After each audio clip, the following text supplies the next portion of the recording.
Hello मेरे प्यारे बच्चों, कैसे आप सभी। दिस इज कृषि मैम, स्वागत करते हैं आप सभी का नीट रैंक प्लस चैनल पे। हम ये जो रैंक प्लस टीम है आप सभी का स्वागत करते हैं एंड प्लीज सब्सक्राइब कर लेना अगर आपने अभी तक सब्सक्राइब नहीं किया, क्योंकि आज हम लोग एनसीईआरटी दिल से सीरीज जो हमारी चल रही है उसका एक और नया चैप्टर करने वाले हैं और चैप्टर का नाम है excretory products and its elimination. ठीक है, as you all know this is from class 11th। ठीक है, क्योंकि मैं बहुत सारे क्लास 12 के चैप्टर्स करवा रही थी लाइन से धड़ाधड़ क्लास 12, क्योंकि यही था मेरा एम कि क्लास 12 के बच्चे को ज्यादा जरूरत है because their boards are upcoming. पर क्लास 11 के बच्चे मेरे से थोड़ा नाराज थे कि मैम हम लोग, आप मतलब ऐसा भूल गए, हम लोग की कुछ परवाह नहीं है आपको। ऐसा नहीं है बेटा, तो इसलिए आज के सेशन में मैंने किया है स्टार्ट क्लास 11th के चैप्टर्स फिर से। ऐसा नहीं कि हुए ही नहीं क्लास 11 के चैप्टर्स, कुछ चैप्टर्स हो चुके ऑलरेडी। तो अगर आपको पता नहीं है you can check the playlist. ठीक है, मैं यहाँ पे आई बटन में लगवा दूंगी वो प्लेलिस्ट, पूरी मेरी जो प्लेलिस्ट है वो आप देख सकते हो सारे चैप्टर्स की। ठीक है, अब तक जितने भी चैप्टर्स हो चुके हैं एनसीईआरटी दिल से सीरीज। अच्छा, जिनको नहीं पता यार एनसीईआरटी दिल से सीरीज क्या होती है, एनसीईआरटी दिल से सीरीज देखो दिल से बनाई गई है ये series as you all no.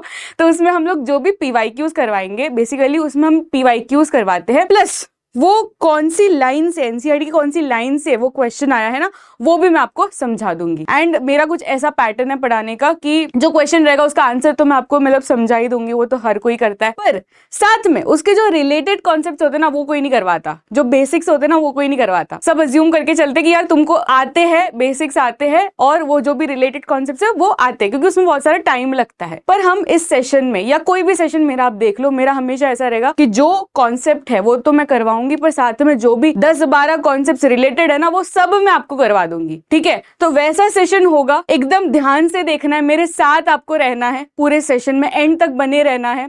ठीक है, अपने साथ एक एनसीईआरटी टेक्स्ट बुक होनी चाहिए, क्योंकि मैंने कहा ना आपको कि एनसीईआरटी की मैं लाइन बाय लाइन करवा दूंगी आपको। तो एनसीईआरटी हम लोग अब भी सेशन में ही रट लेंगे, ठीक है, कर देंगे, क्योंकि एनसीईआरटी यार बहुत इंपॉर्टेंट है। साथ में अपनी नोटबुक साथ में रखना है, ताकि आप जो भी रिलेटेड कॉन्सेप्ट मैं यहाँ पे करवा रही हूँ ना वो आपके नोटबुक में आने चाहिए। एंड ऑफ कोर्स पेन, यार पेन के बिना कैसे लिख पाओगे। तो बस ये सब चीज रेडी है तो हम लोग शुरू करेंगे। ठीक है, ये मेरा इंट्रोडक्शन है। ठीक है, अगर आपने मुझे पहली बार देखा है, व्हाट इज दिस, तो क्या है ये सब है। ठीक है, आप देख सकते हो, मैं पढ़ूंगी नहीं क्योंकि मुझे बहुत शर्म आती है खुद के बारे में बोलने का। ठीक है, तो ये आप पढ़ सकते हो।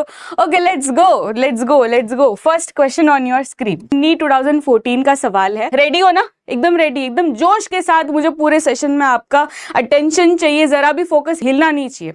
ठीक है, एकदम focus. Okay, keep smiling. Which of the following causes an increase in sodium reabsorption? ठीक है, ध्यान से पढ़ेंगे, थोड़ा धीरे धीरे करेंगे। Sodium reabsorption in the distal convoluted tubule. What is distal convoluted tubule? It is DCT, right? It is DCT. तो वो क्या बोल रहे हैं कि डीसीटी में क्या है वैसा जिससे ये वाला जो सोडियम रीएब्जॉर्प्शन प्रोसेस है वो बढ़ जाता है। तो हमारे, मैं आपको पहले ही बताना चाहती हूँ कि एक पैराग्राफ है हमारे ये पूरे चैप्टर में, एक पर्टिकुलर पैराग्राफ है, एक पर्टिकुलर टॉपिक है जिसमें से हर साल क्वेश्चन आए हैं। लाइक मैं ये लिख कर देती हूँ कि ये साल भी ना आपको ये टॉपिक से तो जरूर सवाल आएगा, because we have seen that pattern. ठीक है, मैं कल ये जो है ना, ये जो भी प्रेजेंटेशन है, जो भी पीवाईक्यूज है, मैं खुद बनाती हूँ आप लोग के लिए, खुद मैं छांट के ये सब डालती हूँ और खुद ये सब एनसीईआरटी की लाइंस डालती हूँ। तो मुझे पता है कि कौन सा क्वेश्चन बार बार रिपीट हुआ है। तो जब हम लोग ये सब कंटेंट आप लोग के लिए बना रहे होते हैं ना, तब हमें रियलाइज होता है, तब हमें पता चलता है वो पैटर्न। हम लोग जो मेहनत करनी पड़ती है ना स्टूडेंट्स को कि यार कौन सा पर्टिकुलर मोस्ट रिपीटेड है, कौन सा मोस्ट रिपीटेड टॉपिक है, कौन सा मोस्ट रिपीटेड क्वेश्चन है, वो मेहनत आपको नहीं करनी पड़ेगी, क्योंकि वो मेहनत मैंने कर रखी है आप लोग के लिए। बनाया मैं आपको दिखा रही हूँ, मैं आपको वो स्पून फीड करना टाइप हो गया कि यार ये पर्टिकुलर टॉपिक कर लो, क्योंकि उसमें से सवाल आते ही आते हैं नीट में। ठीक है, तो ये मैं आपको पैराग्राफ मार्क करवा दूंगी, मैं आपको समझा भी दूंगी पूरा टॉपिक, उसका आप टेंशन मत लीजिए। पर ये जो है ना टॉपिक वो समझना बहुत जरूरी है। तो जब पैराग्राफ आएगा तब हम लोग उसको स्टार मार्क कर लेंगे, पर उसका बेसिक्स पहले आप समझ लो। अगर जिनको नहीं पता, ठीक है, जिन बच्चों को नहीं पता यार डीसीटी क्या होता है, क्योंकि कंफ्यूजन होता है, आई अंडरस्टैंड कि पीसीटी क्या है, लूप ऑफ इनले क्या है, फिर distal convoluted tubule that is DCT क्या है, कलेक्टिंग डक्ट क्या है या कलेक्टिंग ट्यूब्यूल क्या है, ये सब में ना बहुत कंफ्यूजन होता है। डोंट वरी, जरा भी टेंशन लेने की बात नहीं है। सबसे पहले तो अपन नेफ्रॉन अगर बनाएंगे तो कुछ इस तरीके का दिखता है, राइट?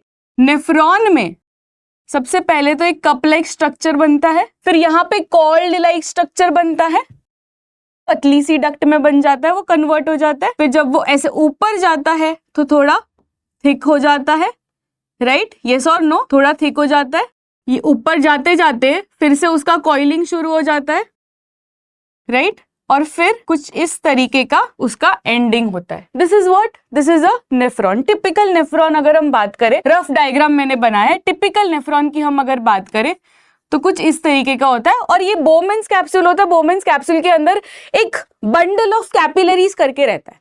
वो बंडल ऑफ कैपिलरीज को हम क्या बोलते हैं, ग्लोमेरुलर कैपिलरीज या ग्लोमेरुलस बोलते हैं। ये सब हमने 10th स्टैंडर्ड में पढ़ लिया था, राइट।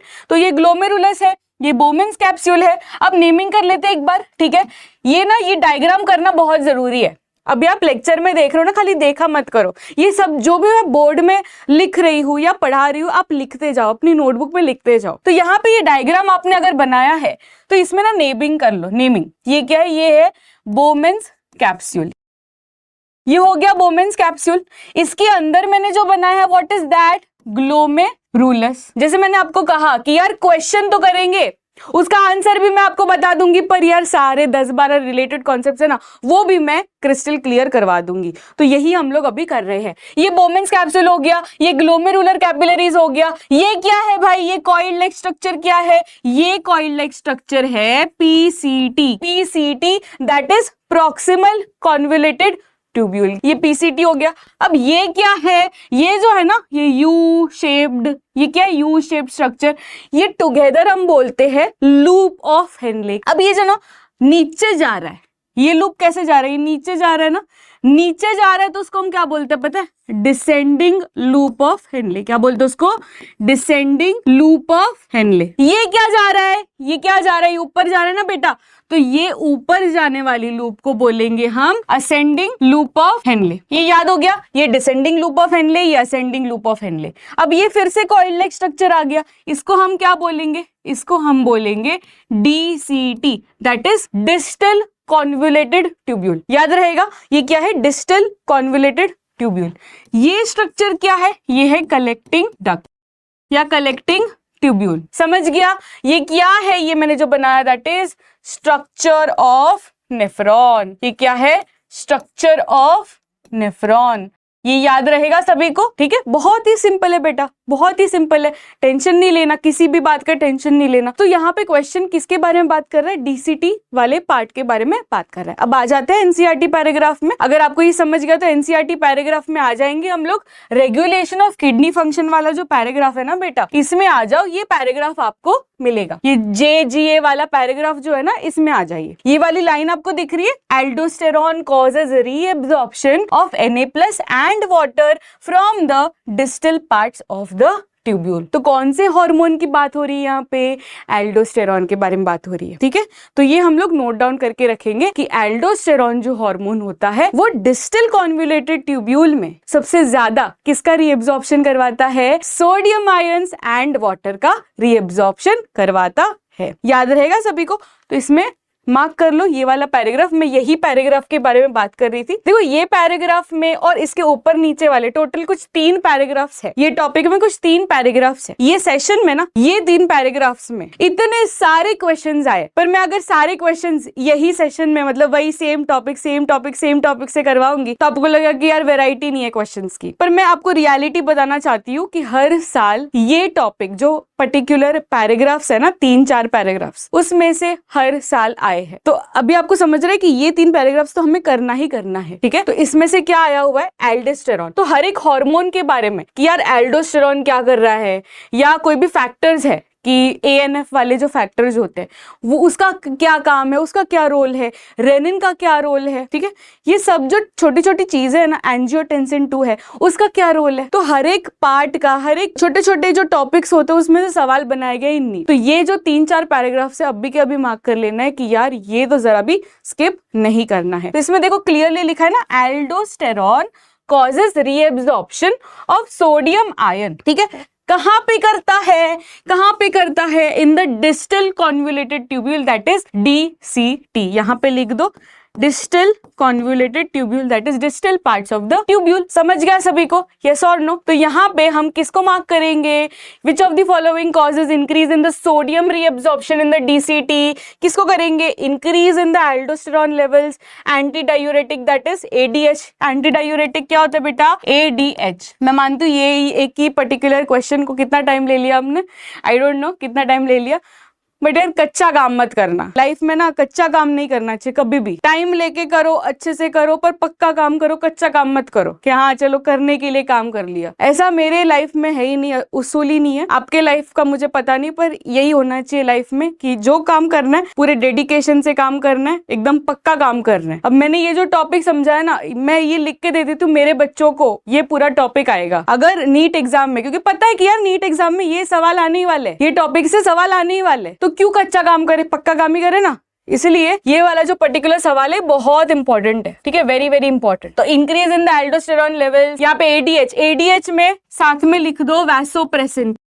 वैसोप्रेसिन नाम याद होना चाहिए कि ADH that is anti diuretic hormone को क्या बोलते हैं? वैसोप्रेसिन, ठीक है, याद हो जाएगा। एंटी डायूरेटिक हार्मोन क्यों बोलते हैं? ठीक है, इस पे भी सवाल आ सकता है। एंटी डायूरेटिक हार्मोन, तो इसमें क्या होता है? डायूरेसिस, आपको पता होगा डायूरेसिस, ये आएगा, ये वाला जो टॉपिक है वो आएगा, यही सेशन में आएगा, तो तभी हम लोग उसके ऊपर भी डिटेल में चर्चा करेंगे। तो एंटी डायूरेटिक हार्मोन मतलब क्या? वैसोप्रेसिन, इतना आप नोट डाउन करके रख देना। Decrease in the aldosterone levels क्या था? पैराग्राफ में क्या था? डिक्रीज था कि इंक्रीज था? एल्डोस्टेरॉन कॉजेज रीअब्जॉर्प्शन, तो एल्डोस्टेरॉन यार बढ़ेगा तब जाके तो ये चीज होगी, तो यहाँ पे एल्डोस्टेरॉन इंक्रीज होगा, राइट। ये फिर से डिक्रीज है एडीएच, एडीएच तो इसमें रोल प्ले करता ही नहीं है, तो एडीएच वाले ऑप्शंस गलत, ठीक है। तो अपना आंसर हो गया increase in the aldosterone levels. Second question पे जाते हैं, फ्रॉम नीट 2015 है, human urine is usually acidic. ये एसिडिक क्यों है? ह्यूमन यूरिन एसिडिक क्यों है? इसके ऊपर भी एनसीईआरटी की लाइन है। देखो, ह्यूमन यूरिन इज एसिडिक, सबसे पहले तो ये चीज पता होनी चाहिए, ठीक है। एसर्शन रीजन अगर आ गया कि ह्यूमन यूरिन इज बेसिक या ह्यूमन यूरिन इज एल्कलाइन, तो तब जाके ऐसे मत लिख के आना कि यार एसर्शन रॉन्ग है, क्योंकि ये चीज पता होनी चाहिए कि ह्यूमन यूरिन क्या होता है? स्लाइटली एसिडिक इन नेचर होता है। And slightly acidic in nature क्यों होता है? थोड़ा सा लॉजिक आप अप्लाई करिए। यूरिन फॉर्मेशन जो टॉपिक है वो कैसे बनता है, मतलब यूरिन कैसे बनता है, उसमें दिया गया ना कि यूरिन कैसे बनता है, नेफ्रॉन से ही बनता है ना। यूरिन फॉर्मेशन वाला जो टॉपिक है उसमें क्या हम लोग बातें करते हैं कि नेफ्रॉन कैसे काम करता है, 3 उसमें प्रोसेसेस होती है ना, पता है ना सभी को। ग्लोमेरुलर फिल्ट्रेशन होता है, फिर उसमें क्या होता है? सिलेक्टिव रीएब्जॉर्प्शन होता है, उसके बाद में थर्ड क्या होता है? ट्यूबुलर सिक्रीशन होता है, राइट, ट्यूबुलर सिक्रीशन होता है। तो बस वही जो थर्ड प्रोसेस है ना, दैट इज ट्यूबुलर सिक्रीशन। इसी में कुछ आयंस ऐसे सिक्रीट किए जाते हैं जिससे वो पर्टिकुलर चीज हो जाएगी एसिडिक। अब एसिड बेस एंड सॉल्ट जो अपना 10th स्टैंडर्ड का चैप्टर है, उसका थोड़ा सा आप मतलब रिकलेक्ट करिए कि हमने ना एक ऐसा टॉपिक पढ़ा था, क्योंकि मैं केमिस्ट्री भी पढ़ाती हूँ तो मुझे पता है कि मैंने ये तो पढ़ाया है कि जब भी हम कोई चीज को H+ आयंस दे देंगे, ठीक है, या तो वो चीज H+ आयंस रिलीज कर रहा है, तो उसको हम क्या बोलते हैं? एसिड बोलते हैं, है कि नहीं, है ना। H+ आयंस, यार अगर पानी है, मेरे पास पानी है, मैंने अगर उसमें 5 H+ आयंस डाल दिए तो वो पानी क्या बन जाएगा? वो पानी बन जाएगा एसिडिक, है कि नहीं। तो बस उसी की बात कर रहे हैं हम लोग। तो यहाँ पे जो हम लोग यूरिन फॉर्मेशन की बातें कर रहे हैं ना, उसमें जो ट्यूबुलर सिक्रीशन वाला पार्ट है ना, उसमें कौन से आयंस रिलीज किए जाते हैं? एक तो H+ आयंस है, तो जहां पे भी H+ आयंस का जिक्र होगा उसका मतलब है कि वो चीज क्या बन जाएगी? एसिडिक बन जाएगी। एंड वही तो कारण है कि ह्यूमन यूरिन एसिडिक क्यों होता है। तो चलिए ऑप्शंस पढ़ेंगे फटाफट से, उसकी लाइन भी मैं आपको दिखा दूंगी। ऑप्शन ए देखते हैं, potassium and sodium exchange generates acidity. यार सबसे पहली बात कि अगर हाइड्रोजन के ऊपर जिक्र नहीं किया तो वो ऑप्शन गलत हो जाएगा, क्योंकि अपने को खाली हाइड्रोजन आयन से लेना देना है। और हाइड्रोजन आयन भी बढ़ना चाहिए कि घटना चाहिए? बढ़ना चाहिए ना। अगर बढ़ाएंगे तो ही तो एसिडिक नेचर बढ़ेगा, यार घटाएंगे तो फिर वो एल्कलाइन बन जाएगा ना, या बेसिक बन जाएगा। तो यहाँ पे ऑप्शन बी देखते, ये तो एकदम गलत हो जाएगा क्योंकि इसमें हाइड्रोजन को बात ही नहीं किया। Hydrogen ions are actively secreted into the filtrate, ये तो सही लग रहा है ना। ऑप्शन डी पढ़ते, excreted plasma proteins are acidic, नहीं भाई नहीं। Sodium transporter exchanges 1 hydrogen ion for each sodium ion in peritubular capillaries, ये भी सही नहीं लग रहा है। तो यार इसमें तो सही एकदम यही लग रहा है, that is hydrogen ions are actively secreted into the filtrate. अब ये भी एनसीईआरटी की लाइन में दिया गया है। आ जाओ फंक्शंस ऑफ द ट्यूब्यूल में, ठीक है। इसमें ना 2 बार एनसीईआरटी ने बोला है कि यूरिन में सिक्रीट किया जाता है, यूरिन में ट्यूबुलर सिक्रीशन से हम दे रहे हैं हाइड्रोजन आयंस, बस। तो फिर 2 बार उन्होंने जिक्र किया है। आ जाओ फंक्शन ऑफ द ट्यूब्यूल्स में proximal convoluted tubule that is PCT, उसमें देखो ये वाली लाइन आपको मिलेगी, that is selective secretion of hydrogen ions. तो बस मिल गया ना हमें। Selective secretion of hydrogen ions का मतलब क्या है कि अगर वो यूरिन में हाइड्रोजन आयंस डालेंगे तो भाई वो क्या बन जाएगा, वो बन जाएगा एसिडिक। नेक्स्ट इज डीसीटी में आ जाइए, डीसीटी में भी वही चीज दी गई है, that is selective secretion of hydrogen. Selective secretion of hydrogen, selective secretion है पर सिक्रीशन तो है ना, तो सिलेक्टिव सिक्रीशन ऐसे सिलेक्ट करेगा भाई देना है कि नहीं देना, देना है कि नहीं देना, ऐसे सोच के वो देगा, पर दे तो रहा है ना। हमको क्या मतलब है कि वो हाइड्रोजन दे सिलेक्टिवली दे या ऐसे ही दे दे, फ्रीली दे दे, हमको खाली देने से मतलब है। तो हाइड्रोजन आयन दे रहे हैं ना, तो बस फिर वो तो एसिडिक है। तो बस इसका आंसर मिल गया अपने को, that is selective secretion of hydrogen, selective secretion of hydrogen. तो इसका आंसर क्या होगा, option B, that is hydrogen ions are selectively secreted into the filtrate. मैं चाहती हूँ ये वाले जो पर्टिकुलर क्वेश्चन है ना, उसमें आप टॉपिक का नाम लिख दो, दैट इज ट्यूब्यूलर सिक्रीशन, ठीक है, ट्यूब्यूलर सिक्रीशन, क्योंकि ट्यूब्यूलर सिक्रीशन से ही तो ये एसिडिक नेचर आ रहा है। तो अगर असर्शन रीजन देखो, मैं ना दूसरे और 10-12 क्वेश्चन के लिए भी आपको प्रिपेयर कर रही हूँ कि अगर ट्यूब्यूलर सिक्रीशन ऐसा पूछे कि यार कौन से प्रोसेस से हो रहा है, ये एसिडिक नेचर कैसे आ रहा है, अगर आ रहा है रीजन असर्शन है human urine is acidic, assertion सही है, यस असर्शन सही है। The process involved in this acidic nature is selective reabsorption. तो इसमें रीजन एकदम गलत हो गया, आप समझ रहे हो, क्योंकि सिलेक्टिव रीअब्जॉर्प्शन एसिडिक नेचर का कारण नहीं है, सिलेक्टिव रीअब्जॉर्प्शन नहीं है। थर्ड प्रोसेस रीजन है, दैट इज ट्यूब्यूलर सिक्रीशन, ठीक है, ट्यूब्यूलर सिक्रीशन। तो ट्यूब्यूलर सिक्रीशन कारण है जिससे एसिडिक नेचर आ रहा है। तो tubular secretion will be the reason of this human urine being acidic, ठीक है। तो ये हो गया अपना the part of the nephron involved in active reabsorption of sodium. यहाँ पे आपको बोला गया है, आपको पूछा गया है, दिस इज फ्रॉम नीट 2016 का सवाल, the part of the nephron involved in active reabsorption. यहाँ पे ना ये वर्ड बहुत इंपॉर्टेंट है, हमने ऐसा ही सिमिलर, मैं बोलूंगी सिमिलर क्योंकि सेम क्वेश्चन नहीं था, सिमिलर बेसिस पे पूछा गया था कि sodium reabsorption in the distal parts of the tubule में किस वजह से हो रहा है। तो तभी हमने बोला कि एल्डोस्टेरॉन की वजह से होता है। इसका मतलब है कि डीसीटी में भी ये जो सोडियम रीअब्जॉर्प्शन है वो होता है, यस होता है, पर यहाँ पे ये एक्टिव वर्ड भी यूज किया गया है ना, समझ रहे हो डिफरेंस, समझ रहे हो, खाली वर्ड्स का खेल है ये। एक्टिव रीअब्जॉर्प्शन कहाँ पे हो रहा है ये सवाल है।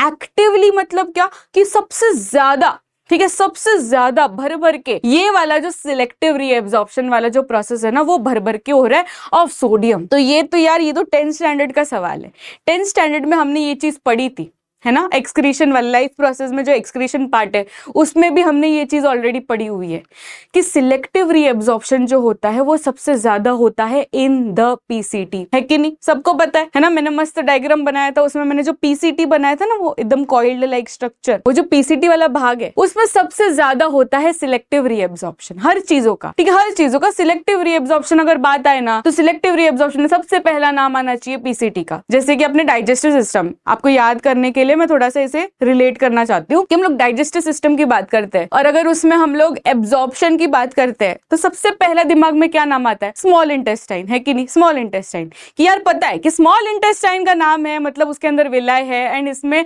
सबसे ज्यादा मैक्सिमम रीअब्जॉर्प्शन, मैक्सिमम एब्जॉर्प्शन होता है, सॉरी एब्जॉर्प्शन होता है, राइट। तो वैसे ही अगर सिलेक्टिव रीअब्जॉर्प्शन की बात आए ना तो सबसे पहले हाँ पीसीटी, तो पीसीटी नाम आना चाहिए, ठीक है, ओके, हाँ तो पीसीटी है। इसका आंसर क्या होगा? इसका आंसर होगा प्रॉक्सिमल कॉन्वोल्यूटेड ट्यूब्यूल। एनसीईआरटी में आ जाएंगे, एनसीईआरटी में भी क्लियरली वो लाइन दी गई है। फंक्शन ऑफ द ट्यूब्यूल्स में आ जाइए। देखो सबसे पहले मैंने आपको कहा कौन सा टॉपिक इंपॉर्टेंट है, वो वाला किडनी फंक्शन में कौन कौन सी चीजें इंपॉर्टेंट है। वो एंजियोटेंसिन हो गया, रेनिन हो गया, फिर मैंने बोला ना एल्डोस्टेरॉन है, एडीएच है, एएनएफ है, वो सबके रोल्स जो पैराग्राफ में दिए गए ना, वो पर्टिकुलर पेज बहुत इंपॉर्टेंट है। सेकेंड पर्टिकुलर पेज में इसकी बात कर रही हूँ, that is function of tubules. ठीक है, फंक्शन ऑफ ट्यूब्यूल्स वाला पार्ट भी बहुत इंपॉर्टेंट है क्योंकि उसमें PCT, DCT, loop of Henley सबके बारे में बात की गई है एंड फॉर्मेशन ऑफ यूरिन के बारे में बात की है। ठीक है, तो ये पर्टिकुलर टॉपिक भी बहुत इंपॉर्टेंट है। तो आ जाइए, इसमें क्लियरली लाइन दी गई है बाय एनसीईआरटी कि 70 to 80% ऑफ इलेक्ट्रोलाइट्स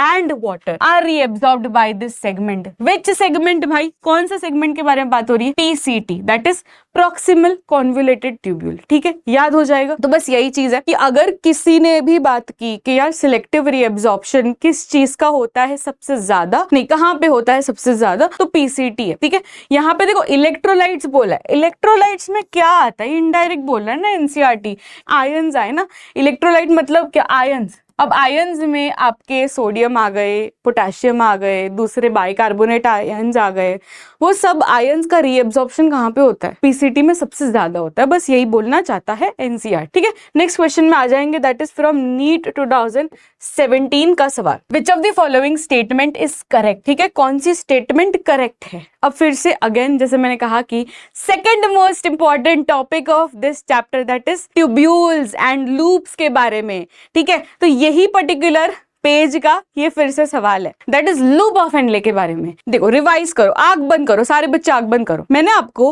वो डायग्राम बना के दिखाया था, राइट? पूरा स्ट्रक्चर ऑफ नेफ्रॉन मैंने अच्छी तरीके से आपको बनाकर दिखाया था। उसमें मैंने आपको क्या बोला था? लूप ऑफ हेनले में दो पार्ट्स होते हैं, राइट? एक डिसेंडिंग लूप ऑफ हेनले जो नीचे की तरफ जा रहा है, राइट? तो यहाँ पे पीसीटी था, है ना? इमेजिन करो, चलो आंख खोलो, आंख बंद करके बैठो तो आंख खोलो। तो यहाँ पे क्या था? बोमेंस कैप्सूल था, है ना? फिर क्या था? पीसीटी था। फिर उसके बाद में क्या था? उसके बाद में लूप ऑफ हेनले शुरू हो रहा था। तो जो नीचे जा रहा है उसको क्या बोलते हैं? लूप ऑफ हेनले, डिसेंडिंग वाला, है ना? Descending loop of Henley. फिर क्या हो रहा था? फिर वो ऊपर आ रहा था, है ना? उसको क्या बोलते हैं? Ascending loop of Henley. फिर क्या हो रहा था? फिर DCT, that is distal convoluted tubule. फिर नीचे जा रहा था, दैट इज कलेक्टिंग डक्ट। तो अब यहाँ पे ना डिसेंडिंग और असेंडिंग के बारे में पूछा गया है, याद रखो। ठीक है, हमेशा याद रखना, descending loop of Henley water और इलेक्ट्रोलाइट्स का क्या है? परमिएबिलिटी, एंड असेंडिंग का परमिएबिलिटी क्या है? एनसीईआरटी में आ जाओ। ठीक है, ये पर्टिकुलर भी मैं आपको समझाऊंगी। सबसे पहले एनसीईआरटी में आ जाओ, ये पर्टिकुलर लाइंस को आप मार्क कर लो अभी के अभी। लूप ऑफ हेनले में दो प्रकार के लूप ऑफ हेनले होता है, मैंने आपको ऑलरेडी बोल दिया, that is descending limb of loop of Henley. Descending limb मतलब नीचे जाने वाला, असेंडिंग मतलब ऊपर जाने वाला। ये अंडरस्टूड है? अब आपको ना ये चीज याद होनी चाहिए कि कौन सा limb of loop of Henley पानी को लेता है और कौन सा लिम्ब इलेक्ट्रोलाइट्स को लेता है। मतलब ना दोनों ने ऐसे डाइन डाइन कर रखी है, वो था ना छोटा भाई बड़ा भाई।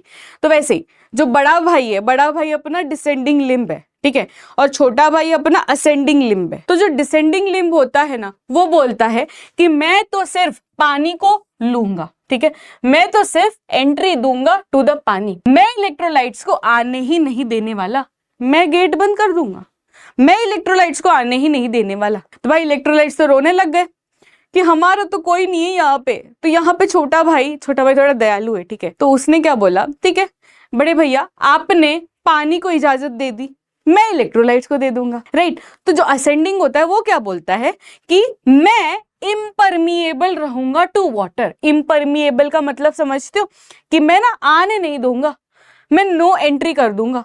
तो impermeable to water but allows transport of electrolytes. आप समझ रहे हो, ठीक है, नोट डाउन कर ले एक बार कि डिसेंडिंग क्या करता है, पानी को आने देता है, ठीक है, जल को आने देता है। एक बार लिख देते हैं, आपके नोटबुक में भी छप जाए, क्योंकि मुझे पता है भाई कि अगर मैं नहीं लिखूंगी ना, आप लोग नहीं लिखने वाले, है ना, आप लोग तो ऐसे बैठे रहोगे मस्त, पर लिखना है, ठीक है। तो यहाँ पे एक बार नोट डाउन करेंगे, that is loop of Henley.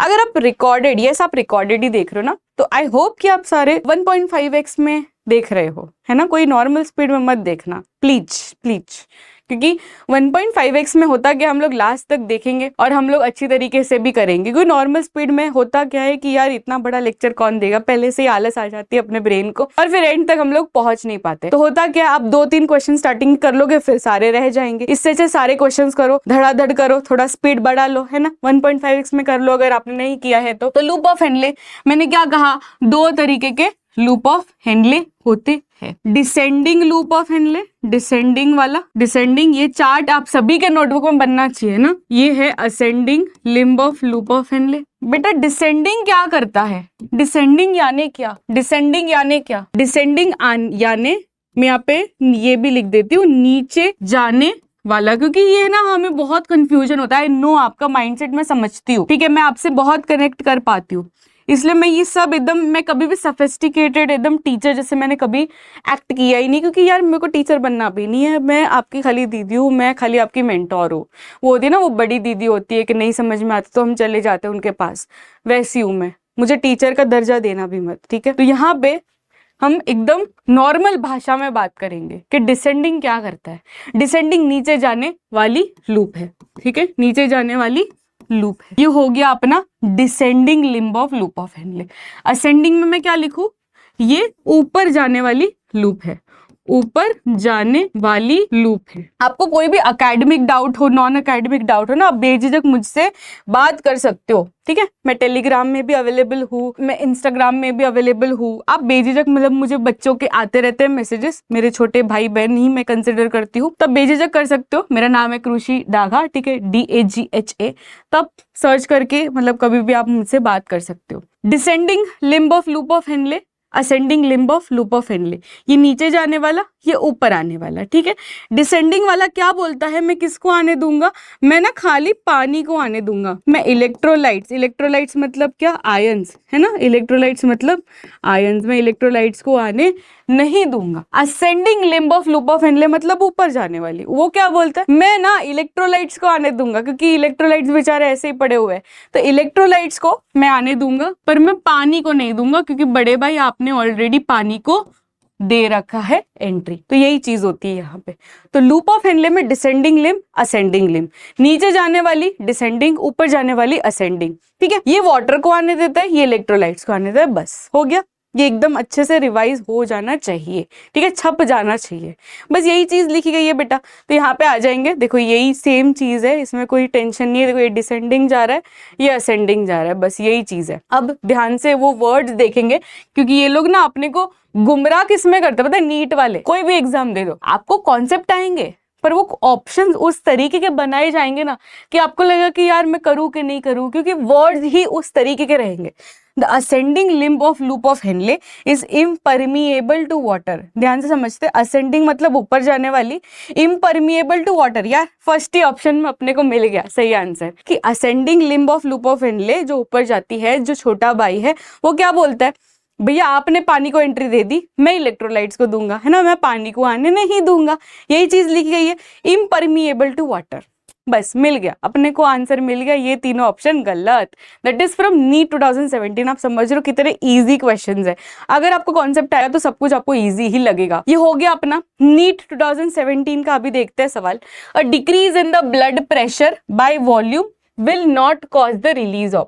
फिर से मैंने जो आपको बोला ना कि first most important topic of whole chapter, इसी से सवाल बनाया गया है। वही देखो ये वाला जो है ना, रेगुलेशन ऑफ किडनी फंक्शन, जो सबसे इंपॉर्टेंट मैंने आपको कहा कि यार एकदम इंपॉर्टेंट टॉपिक है पूरे चैप्टर का, वही है कि रेगुलेशन ऑफ किडनी फंक्शन में आ जाओ।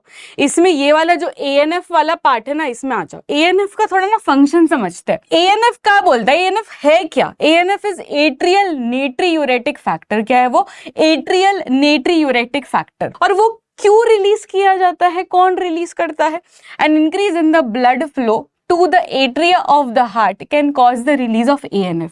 आप समझते हो, ये हार्ट समझते हो। मैं एकदम, जैसे मैंने कहा कि यार मैं एकदम ना वो स्टूडेंट जैसे ही आपको समझाऊंगी, मेरे को टीचर वीचर जैसा बनने नहीं आता है।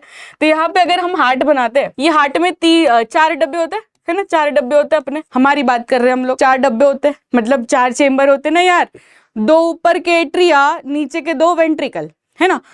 तो जब भी ब्लड ज्यादा आ जाता है in the atria, that is ऊपर वाले चेम्बर। ऊपर वाले चेम्बर में जब ज्यादा ब्लड आ गया तो ऐसा ना फैक्टर रिलीज हुआ, मतलब ऐसे सेंस होता है कि इसका मतलब है देखो बाढ़ आ गई, बाढ़ आ गई, ब्लड की बाढ़ आ गई, एट्रियम में ब्लड की बाढ़ आ गई। तो तभी एट्रिया क्या करता है, एएनएफ को रिलीज करता है। ठीक है, एएनएफ को रिलीज करता है।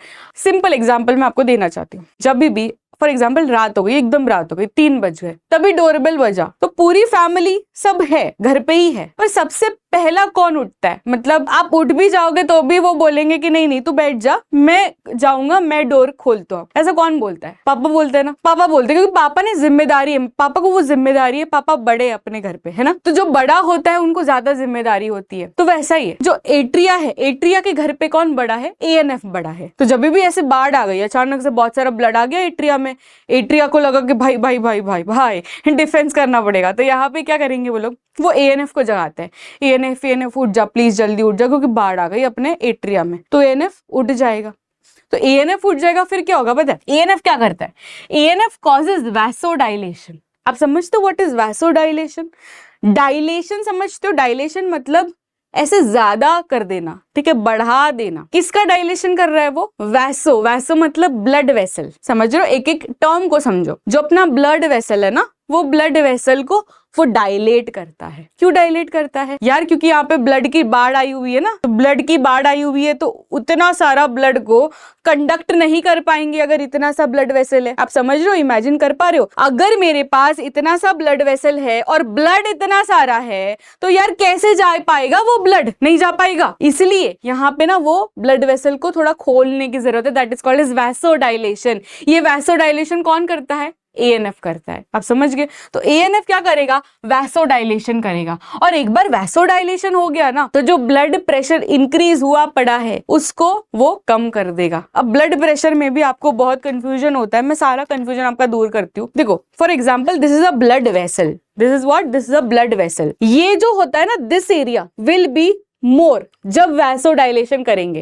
क्योंकि मैंने क्या कहा? वैसोडाइलेशन मतलब कि वो ब्लड वेसल को ऐसे बढ़ा देगा, रिलैक्स कर देगा। अब अगर मैंने ब्लड वेसल का जो ये वाला सरकमफरेंस रहता है, इसको सरकमफरेंस बोलते हैं ना, ये सरकमफरेंस अगर मैंने बढ़ा दिया तो ब्लड वेसल बड़ी हो जाएगी। ब्लड वेसल बड़ी हो जाएगी तो भाई जगह मिल जाएगा ना ब्लड को। क्या कर रहा था ब्लड को इतनी सी जगह दी गई थी, ब्लड इतना सारा, इसलिए सारा जो ब्लड था वो एक दूसरे को धक्का मुक्की कर रहे थे। ये ब्लड के अंदर जो ब्लड सेल्स है यार, उनको भी तो स्पेस चाहिए, तो स्पेस है ही नहीं। ब्लड वेसल आपने इतना सा कर रखा है। तो पहले तो नहीं था, जब एएनएफ नहीं था तब तो स्पेस नहीं थी ना, क्योंकि वैसोडाइलेशन किसने नहीं किया हुआ। तब तो क्या कर रहे थे? सब एक दूसरे को धक्का मुक्की कर रहे थे।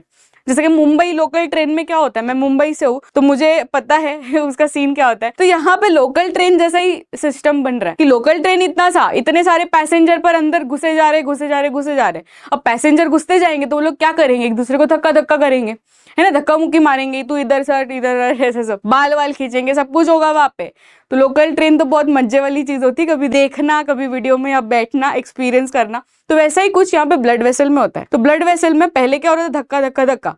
पर एक बार एएनएफ आ गया, एएनएफ ने क्या किया? वो जो वैसोडाइलेशन था उसको मतलब ऐसे बढ़ा दिया, ब्लड वेसल को बढ़ा दिया, जगह हो गई, है ना। जैसे कि लोकल ट्रेन पहले इतनी सी थी, फिर अचानक से अगर बड़ी कर दी मैंने ट्रेन को तो जगह हो गई। तो जो पैसेंजर्स है अभी धक्का मुक्की मारेंगे क्या? नहीं मारेंगे, क्योंकि अभी जगह हो गई। तो वैसे ही ब्लड को जगह मिल गई तो फिर वो ब्लड प्रेशर जो है, प्रेशर क्यों देगा? What is blood pressure? Pressure exerted by the blood to the walls of the artery. तो अभी वो वॉल्स ऑफ द आर्टरी में यार धक्का मारेगा ही नहीं ना, क्योंकि अभी स्पेस है। समझ रहे हो?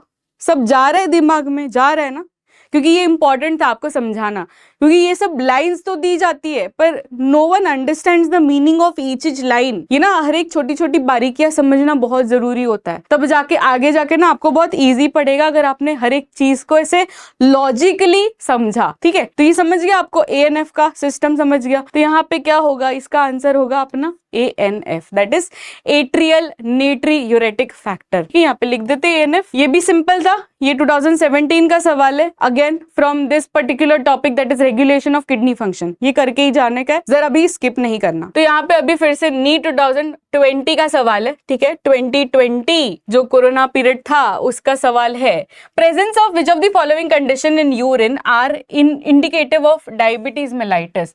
अब डायबिटीज मेलाइटिस आप समझते हो व्हाट इज डायबिटीज मेलाइटिस? जिनके भी रिलेटिव्स को है डायबिटीज, कैसा होता है, मतलब उनके अंदर शुगर लेवल बढ़ गया है ना, शुगर लेवल बढ़ गया है। किस में शुगर लेवल बढ़ गया? ब्लड में शुगर लेवल जो होता है वो बढ़ गया है, उसी को हम बोलते हैं डायबिटीज मेलाइटिस, है कि नहीं? डायबिटीज मेलाइटिस हम उसी को बोलते हैं। तो भी जो 4 ऑप्शन है ना उसमें से हमको पर्टिकुलरली देखना है कि किस में ज्यादा शुगर लेवल बढ़ा है, वैसी बात की गई है। तो ये भी एनसीईआरटी का ही क्वेश्चन है।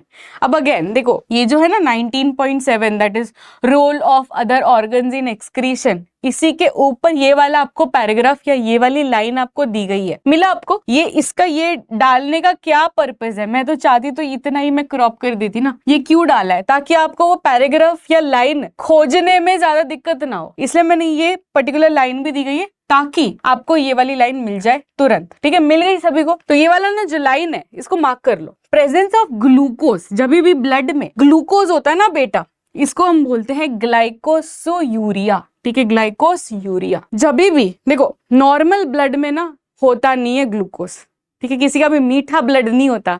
अगर कोई बोलता है मेरा तो मीठा ब्लड है इसलिए मच्छर आते हैं, ऐसा नहीं होता। इसका मतलब है कि उसको डायबिटीज है। ठीक है, क्लियर है, क्लियर भाषा में। एंड वो कंडीशन को हम क्या बोलते हैं? ग्लाइकोसूरिया। ठीक है, नेक्स्ट इज कीटोन। अगर कीटोन होता है, अब आप समझते हो व्हाट इज कीटोन? ये तो केमिस्ट्री में आपको पता ही होगा यार कीटोन क्या होता है, पर कीटोन का एग्जाम्पल पता है कौन सा शुगर है कीटोन? That is fructose. यहाँ पे ना लिख दो एक बार, फ्रुक्टोज। जो फ्रूट्स में जो शुगर होती है ना उसको हम बोलते हैं फ्रुक्टोज। तो ग्लूकोज इज एल्डिहाइड, ये आगे यहाँ पे ग्लूकोज अगर है ब्लड में तो उसको हम बोलेंगे ग्लाइकोसयूरिया। अगर उसके अंदर फ्रुक्टोज है, एग्जाम्पल दे रही हूँ, खाली एक फ्रुक्टोज करके कीटोन नहीं रहता, बहुत सारे शुगर्स है जो कीटोन वाले ग्रुप में आते हैं, एग्जाम्पल है फ्रुक्टोज। तो अगर कीटोन है ब्लड में, ठीक है, ब्लड में अगर आपको पाया यार कीटोन है, कीटोन है, कीटोन है, तो उसको हम क्या बोलेंगे? उसको हम बोलेंगे कीटोन्यूरिया। तो अगर आपके ब्लड में ग्लाइकोसयूरिया है एंड आपके ब्लड में कीटोन्यूरिया है तो उसको हम क्या बोलेंगे कि ये बंदे को है डायबिटीज मेलाइटस। मेलाइटस वर्ड बहुत इंपॉर्टेंट है क्योंकि दूसरा डायबिटीज होता है डायबिटीज इंसिपिडस, तो इंसिपिडस नहीं है। इंसिपिडस तो वो प्रियंका चोपड़ा के हस्बैंड को है, ठीक है, उसको था, मतलब ये बहुत ही नोन एग्जाम्पल है कि डायबिटीज इंसिपिडस किसको था। वो एडीएच जो हार्मोन होता है ना, एंटी डायूरेटिक हार्मोन, वो रिस्पॉन्सिबल है फॉर डायबिटीज इंसिपिडस। ये भी अभी के अभी आप नोटबुक में लिख दो यार, क्योंकि बहुत इंपॉर्टेंट होता है। डायबिटीज मेलाइटिस है और दूसरा होता है इंसिपिडस करके। ये भी आपके सिलेबस का है, ऐसा नहीं कि मैं आपको कुछ बाहर का पढ़ा रही हूँ।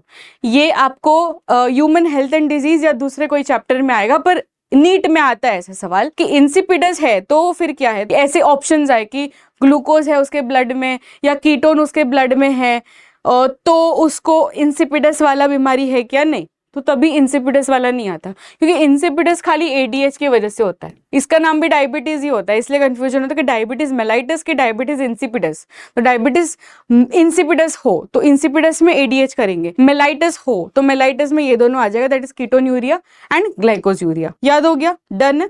तो यहाँ पे हम किसका करेंगे? क्या करेंगे? यूरेमिया करेंगे? नहीं, यूरेमिया मतलब समझते हो ना कि यूरिया अगर वो ब्लड में प्रेजेंट है तो उसको हम बोलते हैं यूरेमिया। तो यूरेमिया वाले ऑप्शन तो चाहिए ही नहीं, ये भी गलत, ये भी गलत है ना। ये रीनल कैल्कुलाई मतलब क्या? स्टोन है ना, स्टोन। तो ये तो किडनी स्टोन के बारे में बात है, ये तो आएगा ही नहीं, तो ये भी गलत, ये भी गलत, ये भी गलत। Option C is the correct answer, that is ketonuria and glycosuria. हो गया भाई, ठीक है। नीट 2020 का सवाल फिर से, सिलेक्ट द करेक्ट स्टेटमेंट। अब करेक्ट स्टेटमेंट इसमें सिलेक्ट करना है हमें। फिर से देखो मैंने स्टार्टिंग में बताया था ना कि रोल ऑफ किडनी फंक्शन वाला जो टॉपिक है बहुत ही इंपॉर्टेंट है, हर साल इससे सवाल आया है। ये नीट 2020 का है। अगेन यही अपना जो पैराग्राफ है हमने ऑलरेडी कितनी बार मार्क कर लिया है, वही पैराग्राफ का सवाल अगेन बहुत इंपॉर्टेंट है। आ जाओ, ये वाला एंजियोटेंसिन है, इसमें जीएफआर के बारे में बात की गई है, फिर काउंटर करंट वासा रेक्टा वाला वो सब पता है, एएनएफ का भी हमने डिस्कस कर लिया। आ जाते हैं ये वाले पैराग्राफ में, समझेंगे ये वाला पैराग्राफ। जो जेजीए है, जस्टा ग्लोमेरुलर, पता है ना, तो वो वाला जो है plays an important complex regulatory role. A fall in the glomerular blood flow, that is GFR, can activate the JG cells to release renin. ठीक है, जब भी GFR रेट फॉल हो जाता है मतलब कम हो जाता है। GFR समझते हो ना, ग्लोमेरुलर फिल्ट्रेशन रेट। मैंने आपको बोला 3 प्रोसेस होती है यूरिन फॉर्मेशन में। सबसे पहले तो ग्लोमेरुलर फिल्ट्रेशन होता है, फिर सिलेक्टिव रीएब्जॉर्प्शन होता है, तीसरा ट्यूबुलर सिक्रीशन होता है। तो जो ग्लोमेरुलर फिल्ट्रेशन है ना, दैट इज GFR, अगर वो काम करना बंद कर दिया थोड़ा, देखो ग्लोमेरुलर फिल्ट्रेशन मतलब आपको समझता है कि वो ब्लड आया उसके अंदर, कैपिलरीज के जरिए ब्लड आया अंदर। ग्लोमेरुलस क्या करता है, उसको नहीं समझ में आता कि यार amino acid, glucose, fats, hormones, ये सब अपनी बॉडी को चाहिए, वो तो भाई सब निकाल देता है, ग्लोमेरुलस सब निकाल देता है बॉडी के बाहर। ऐसे मतलब वो बोलते हैं कि ये तो कोई काम का चीज ही नहीं है। तो GFR जो होता है, ग्लोमेरुलर फिल्ट्रेट, GF, वो GF में सब कुछ रहता है, हार्मोन रहेगा, ग्लूकोज रहेगा, अमीनो एसिड रहेगा, फैट्स रहेगा, सब कुछ, ठीक है, सब कुछ रहेगा। पर अपने को यूरिन में क्या निकालना है? सब निकालना है क्या? ग्लूकोज निकालना है, अमीनो एसिड निकालना है, फैट निकालना है, हार्मोन्स निकालना है, सब निकालना है? नहीं निकालना है। हमें खाली नाइट्रोजनस वेस्ट निकालना है। तो जो GF रहेगा, दैट इज ग्लोमेरुलर फिल्ट्रेट, उसमें से जो काम की चीजें हैं उसको निकालना, that is called as selective reabsorption. That is second process. वो कौन करता है? वो PCT करता है, लूप ऑफ हेनले करता है, DCT करता है, सब करते हैं, कलेक्टिंग डक्ट सब करते हैं। पर सबसे ज्यादा कौन करता है? PCT करता है। ठीक है, मैं ये सब रिवाइज करवा रही हूँ, आई होप कि आपको समझ रहा है सब कुछ। तो PCT क्या करता है? सिलेक्टिव रीएब्जॉर्प्शन करता है। उसके बाद में थर्ड प्रोसेस क्या है? वो थर्ड प्रोसेस है ट्यूबुलर सिक्रीशन। तो एक बार सिलेक्टिव रीएब्जॉर्प्शन करके वो सारी काम की चीजें जो ग्लोमेरुलस ने बोली कि भाई काम की चीज नहीं है उसको निकाल दो, उसको हम बोलते हैं ग्लोमेरुलर फिल्ट्रेट। वो ग्लोमेरुलर फिल्ट्रेट में से काम की चीजें निकालना, वो होता है सिलेक्टिव रीएब्जॉर्प्शन। सिलेक्टिव रीएब्जॉर्प्शन करके मेरे पास एक पर्टिकुलर फिल्ट्रेट जमा हो गया। अब उसमें भी मुझे कुछ चीजें डालनी है, अब लेनी नहीं है, अब मुझे डालनी है। That is called tubular secretion, right? हमने पढ़ा था ना कि पोटेशियम आयंस हो गए, हाइड्रोजन आयंस हो गए, फिर बाइकार्बोनेट आयंस हो गए, ये सारे आयंस को दिए जाते हैं in the urine, that is called tubular secretion, है ना? तो ये सब चीज होती है इनसाइड द नेफ्रॉन। अब जब काम करना बंद कर दिया ग्लोमेरुलस ने, कैसे समझता है कि ग्लोमेरुलस काम करना बंद कर दिया या थोड़ा वीक पड़ गया? जब ग्लोमेरुलर फिल्ट्रेशन रेट उतना नहीं आता जितना आना चाहिए, तब हमें पता चलता है कि यार कुछ तो चीज नहीं, मतलब सही चल रही है, कुछ तो गड़बड़ है। एंड यही लाइन दी गई है, that is when there is a fall in the GFR rate, that is glomerular filtration rate, तब समझता है कि यार कुछ तो गड़बड़ है, ग्लोमेरुलस के साथ सब कुछ सही नहीं चल रहा है। एंड तब जाके पता है अलर्ट के लिए क्या रिलीज किया जाता है? रेनिन को रिलीज किया जाता है। आप समझ रहे हो? रेनिन को रिलीज किया जाता है। फिर रेनिन क्या करता है? एंजियोटेंसिन 1, जो एंजियोटेंसिन रहता है ना in the blood, two angiotensin 1 and angiotensin 2, मतलब ये सारी चीजें फिर कन्वर्ट होना शुरू हो जाती है। तो सबसे पहले तो जो JG सेल्स होते हैं ना, जक्स्टा ग्लोमेरुलर सेल्स, उनको ना एक्टिवेट किया जाता है, उनको ना जगाया जाता है कि भाई यहाँ पे ना ग्लोमेरुलर, अपना जो ग्लोमेरुलस है ना वो सही तरीके से नहीं चल रहा है, कुछ तो करने की जरूरत है। इसलिए वो क्या करते हैं? वो JG सेल्स को जगाते हैं। कौन जगाता है? ये सब, यही ना, ये जो है a fall in the glomerulus flow है, तो वो जगाते कि रेनिन भाई जाग जा, मतलब JG सेल्स जाग जा, ताकि रेनिन बन जाए। अब रेनिन बन जाएगा तो एंजियोटेंसिन 1 बन जाएगा, एंजियोटेंसिन 2 भी बन जाएगा। तो एंजियोटेंसिन 2 क्या करेगा? It is a powerful vasoconstrictor. Vasoconstrictor, अब मैंने आपको ना एक लॉजिक समझाया था, that is vasodilation and vasoconstriction. मैंने आपको ऑलरेडी वैसोडाइलेशन का लॉजिक समझा दिया है ना?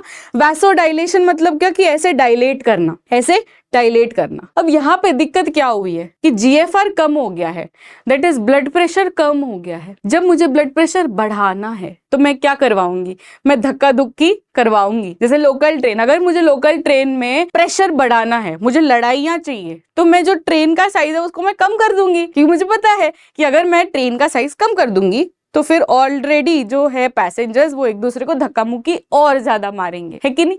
तो वही करता है भाई, वही करता है, वही चालाकी से एंजियोटेंसिन 2 जो होता है ना, वो क्या करता है? ब्लड वेसल इतना है, मैं उसको ना और कम कर दूंगी। जब मैं इसको कम कर दूंगी तो वो क्या हो जाएगा? ब्लड वेसल छोटा हो जाएगा। ब्लड वेसल अगर छोटा हो गया तो फिर जो ब्लड है वो एक दूसरे को ज्यादा धक्का मुक्की मारेंगे, एंड इससे क्या होगा? इससे ब्लड प्रेशर विल राइज। समझ रहे हो? मतलब क्या स्ट्रेटेजी यूज करते हैं ये लोग? ब्लड प्रेशर राइज हो जाएगा, increases the glomerular blood pressure, blood pressure automatically बढ़ जाएगा। समझ रहे हो? ये समझा आपको? ये कितना डिफिकल्ट लगता है बच्चों को ये वाला पर्टिकुलर टॉपिक, मतलब पूरा माथा ऐसे पटक पटक के ये समझता नहीं है। आई होप अभी आपको समझ गया होगा, राइट? तो इसमें क्या होता है, एंजियोटेंसिन 2 जो होता है, इट इज अ पावरफुल वैसोकंस्ट्रिक्टर, जिससे आपका जो ब्लड प्रेशर है ना वो इंक्रीज हो जाएगा, है ना, इंक्रीज हो जाएगा। बस ये दिक्कत खत्म, है ना? ब्लड प्रेशर कम हुआ पड़ा था, वही तो दिक्कत थी लाइफ में, अब ये दिक्कत भी समस्या खत्म, दैट इज ब्लड प्रेशर बढ़ गया, हो गया भाई, हो गया। अब दूसरी चीज, दूसरी दिक्कत को देखते हैं, एएनएफ। एएनएफ का समझा है? एएनएफ का लॉजिक सभी को पता है, दैट इज वैसोडाइलेटर। तो अगर ये समस्या तो वैसोकंस्ट्रिक्टर वाली थी, मतलब अगर ब्लड प्रेशर कम हुआ पड़ा है तो उसको बढ़ा दो बाय वैसोकंस्ट्रिक्टर। अगर ब्लड प्रेशर भाई बढ़ गया, बहुत ज्यादा है, मुझे उसको कम करना है, तो कम करने के लिए मैं क्या करूंगी, मैं वैसोडाइलेटर यूज करूंगी, that is ANF. As simple as that. आप समझ रहे हो? बहुत ही ईजी है बच्चों, बहुत ही ईजी है, टेंशन नहीं लेना अपने को, कोई भी बात का टेंशन नहीं लेना। तो इसमें क्या होगा, angiotensin 2 is a powerful vasodilator है, ये एकदम गलत हो गया, है ना? Select the correct statement. भाई ये एकदम ही गलत है, that is vasodilator, it is not a vasodilator, it is vasoconstrictor, है ना? वैसोकंस्ट्रिक्टर है ये। A reduction in the GFR can activate the JG cells to release renin, ये सही है। ANF increases the blood pressure, क्या ANF इंक्रीज करता है कि डिक्रीज करता है? भाई ये लोग डिक्रीज करते हैं, है ना? ये तो शांत करवाता है मामला, ये लड़ाइयाँ नहीं करवाता। लड़ाइयाँ कौन करवाता है? एंजियोटेंसिन 2 लड़ाइयाँ करवाता है, ठीक है? अपने जो मोहल्ले की आंटी होती है वो कौन है? ये एंजियोटेंसिन 2 है, ठीक है? मोहल्ले की आंटी कौन है? एंजियोटेंसिन 2, ठीक है? अच्छी वाली आंटी कौन है? ANF है। तो ये मैं लिख दूं यहाँ पे ताकि आपको याद रहे, लिख दूं मैं? लिखते नेक्स्ट स्लाइड में अच्छी तरीके से। Counter current pattern of the blood flow is not, यहाँ पे नॉट दिया गया, यहाँ पे नॉट शब्द नहीं आता तो ये सही आंसर हो जाता। ऑब्जर्व्ड इन वासा रेक्टा, भाई वासा रेक्टा का डायग्राम आपके टेक्स्ट बुक का है ना? यहाँ पे लूप ऑफ हेनले के आजू बाजू जो ब्लड वेसल्स घूमती है उसको हम क्या बोलते हैं? वासा रेक्टा बोलते हैं, कि नहीं? वासा रेक्टा बोलते हैं। पेरीट्यूबुलर कैपिलरीज सी, फिर वो पेरीट्यूबुलर कैपिलरीज जब लूप ऑफ हेनले के आजू बाजू आ जाती है ना तो उसका नामकरण खाली चेंज हो जाता है, दैट इज वासा रेक्टा। तो वासा रेक्टा में काउंटर करंट मैकेनिज्म चलता है, इसकी भी तो लाइन दी गई है इन द NCERT, है ना? ये लाइन में आ जाओ, यहाँ पे क्या दिया गया? The above describe transport of substances facilitated by the special arrangement of loop of Henle and vasa recta। मतलब loop of Henle and vasa recta जो होते हैं उनके बीच में क्या चल रहा है? इनके बीच में चल रहा है काउंटर करंट मैकेनिज्म, ठीक है? काउंटर करंट मैकेनिज्म मतलब अगर लूप, आप समझो, देखो सिंपल भाषा में आपको समझाना चाहती हूँ, ये लूप ऑफ हेनले है, अगर ये लूप ऑफ हेनले का डायरेक्शन, बच्चों लूप ऑफ हेनले का डायरेक्शन अगर इस तरीके का जा रहा है ना, तो जो इसके आसपास वाली वासा रेक्टा होगी ना, वासा रेक्टा समझ रहे हो ना, कि उसके आजू बाजू वाली ब्लड वेसल, तो अगर ये लेफ्ट टू राइट जा रही है ना तो ये राइट टू लेफ्ट जाएगी, बस इतना सा डिफरेंस है। इसी को हाईफाई नाम दिया गया है, that is counter current mechanism. Counter current mechanism मतलब यही है, जैसे रोड कैसा रहता है यार, रोड कैसा रहता है, वही best example of counter current mechanism, कि अगर गाड़ी ऐसे जा रही है तो दूसरे बाजू में ऐसे आ रही है, उसको हम बोलते हैं काउंटर करंट मैकेनिज्म। तो लूप ऑफ हेनले में अगर चीजें ऐसे जा रही है तो वहां पे जो वासा रेक्टा है वहां पे चीजें ऐसे आ रही होगी, समझ गया? एकदम सिंपल, बहुत ही सिंपल है, बस खाली वैसा थोड़ा कॉम्प्लेक्स भाषा में बोलते हैं NCERT ताकि ऐसे लगे कि भाई डॉक्टर की तैयारी कर रहे हैं, पर कुछ नहीं है, मतलब डॉक्टर की तैयारी को बहुत लगता है एफर्ट्स, बट मैं बोल रही हूँ कि ये पैराग्राफ कुछ नहीं है, ठीक है? इसका टेंशन मत लेना ज्यादा। ओके, डन है, डन ना? ये अपना ये option B, that is correct answer. By the way ये पूरा PDF आपको मिल जाएगा इन अवर टेलीग्राम ग्रुप है अपना, that is NEET rank plus करके आप टेलीग्राम ग्रुप को सर्च कर सकते हो, डिस्क्रिप्शन में लिंक भी दिया गया है, उससे आसानी से ज्वाइन कर सकते हो, वहां पे मैं पूरा PDF आपको दिलवा दूंगी, ठीक है? नेक्स्ट इज 22 का सवाल, बहुत ही इंपॉर्टेंट है। Nitrogenous waste is excreted in the form of pellet और पेस्ट। यहाँ पे फिर से NCERT में आ जाएंगे, पैलेट और पेस्ट में उसको हम क्या बोलते हैं? देखो 3 तरीके की, अच्छा इसमें चुगली वाली आंटी को नहीं लिखा ना हमने, लिख देते हैं मोहल्ले वाली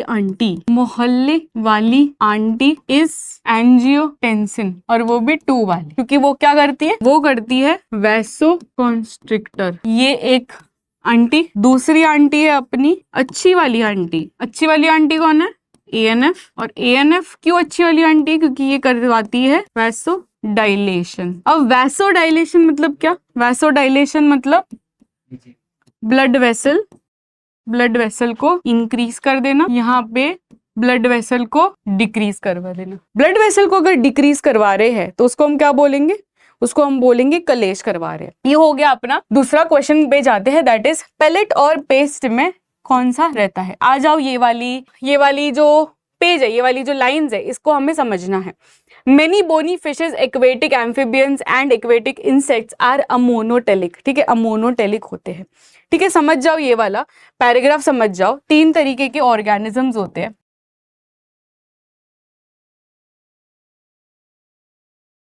अमोनोटेलिक यानी क्या? कि वो अमोनिया को रिलीज कर रहा है एज देयर नाइट्रोजनस वेस्ट। ठीक है, nitrogenous waste. In terms of nitrogenous waste हम बात कर रहे हैं। ये डिवाइड हम किस बेसिस पे कर रहे हैं? नाइट्रोजनस वेस्ट के बेसिस पे कर रहे हैं। अगर वो अमोनिया के फॉर्म में रिलीज कर रहा है अपना वेस्ट, तो उसको हम बोलेंगे अमोनोटेलिक। ठीक है, अमोनिया के फॉर्म में कर रहा है तो बेटा उसको हम क्या बोलेंगे? अमोनोटेलिक। अगर वो यूरिया के फॉर्म में कर रहा है तो उसको हम बोलेंगे यूरियोटेलिक।